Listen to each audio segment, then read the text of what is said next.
Gordon, the big boom of post-Christmas shopping just keeps going, and it's happening despite the big blizzard and a high unemployment rate. Charlene Israel has the story. America hasn't seen such a blast of holiday shopping in 4 years. Every store I go to is packed. People don't know to stay home. Even those who can't reach the stores want to. If there wasn't a blizzard today, I'd be shopping. Sales are up a perky 5%, and online sales have soared a whopping 15%. The fact that the spending just keeps going days after Christmas might have something to do with how many people's gifts were gift cards. I got a lot of gift cards, a lot of gift cards. Or it could be shoppers are feeling a little safer this year. Most people are in a better financial position and just a more stable environment so that they can spend a little bit more on themselves this year as compared to the last 2 years. Bought myself stuff I didn't get for Christmas. Interestingly enough, this binge of buying comes despite a 0.2 rise in the jobless rate and a 2-point drop in the Consumer Confidence Index. Worries aside, if this mobbing of the malls keeps up, it could seriously aid an economic recovery in 2011. Charlene Israel, CBN News. The East Coast blizzard is gone, but its aftermath and agony keep going. Lori Johnson looks at the trouble it caused from airports to neighborhoods. This blizzard is the gift that just keeps giving misery. It especially messed up the airlines and airports, causing a ripple effect at airports thousands of miles away and canceling thousands of flights. It all made for some ridiculously long travel ordeals. We left Hong Kong on the New York time, the 26th, 9:30 nighttime, and I just got here. Now today is already 28. 26 to 28 is 40 hours. Flying from Hong Kong, I think I can go around the world. Runways and gates buried in 2 feet of snow meant many passengers trapped in jets on the tarmac for hours. And all the cancellations have left legions of would-be flyers stuck in airports. There is no service, no facilities, so we spent a night in animal condition, I think. In an age where airlines try to jam every jet as full as possible, there's little room to rebook all the people who lost their original flights to the blizzard. Many are now hearing they may not get on board another jet till the new year arrives. Meanwhile, unplowed roads in neighborhoods like these in New York City have led to a different kind of road rage, the kind you get when you can't use your road. I've been delivering newspapers and I couldn't get down the block, but I tried anyway. And I got stuck, and this gentleman was kind enough to try to help me get out. But it's been 5 hours. Even where there is no snow or ice, winter's bite is hard, like in Florida, experiencing cold it hasn't felt in more than 80 years. We want to be on the beach by the pool. We want to tan. I'm wearing my coat that I wear in New York. Lori Johnson, CBN News.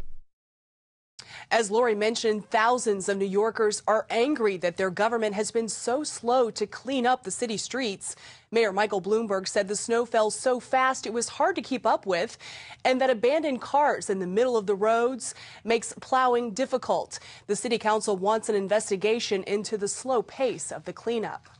Well, the last 2 years of Congress have been the most expensive in history. The government added more than $3 trillion in debt. That adds up to more than $10,000 for every person in the U.S.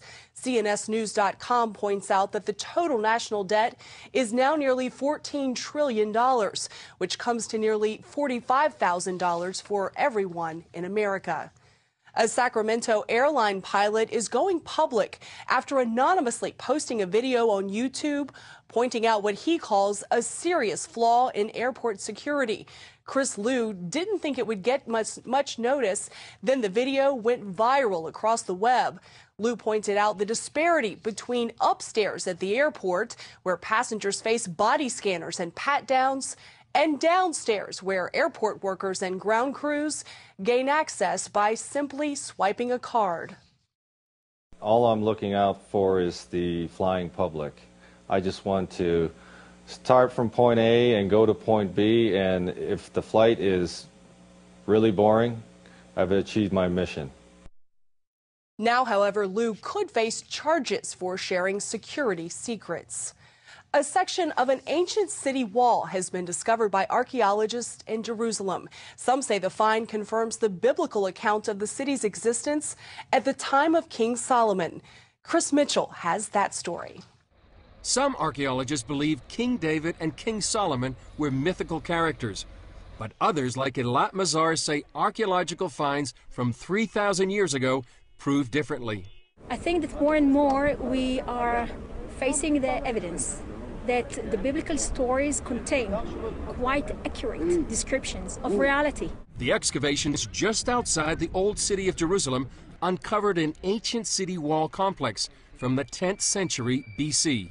We see very beautifully, I think, how massive the fortification line circles the area of the Ophel, which is the area in a strategic location between the city of David and the Temple Mount. Mazar says the giant wall, more than 220 feet long and nearly 20 feet high, testifies to a ruling presence in the city at the time of King Solomon. The area includes a huge gatehouse and corner tower overlooking much of the Kidron Valley. Pottery from the 10th century founded the site, and dozens of seals with Hebrew inscriptions, including royal inscriptions, helped to date the wall to King Solomon's day. And this goes most beautifully with what the Bible tells us about King Solomon, who built the new wall of Jerusalem around the temple and around the new area that he was building, connecting it to the old city of David.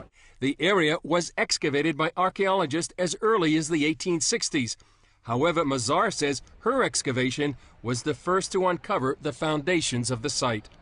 Chris Mitchell, CBN News, Jerusalem. Welcome back to Washington for this CBN News break. The developers of Kentucky's Creation Museum have another biblical entertainment venture in mind. They're planning to build a full-sized replica of Noah's Ark as part of a $172 million theme park. Investors believe the Noah's Ark Park could attract 1.6 million visitors a year. George Beverly Shea will receive a Lifetime Achievement Grammy Award. Shea recorded 70 gospel albums and sang at Billy Graham Crusades for 60 years. He'll receive the award in February, shortly after his 102nd birthday. And remember, you can always get the latest from CBN News at CBN News.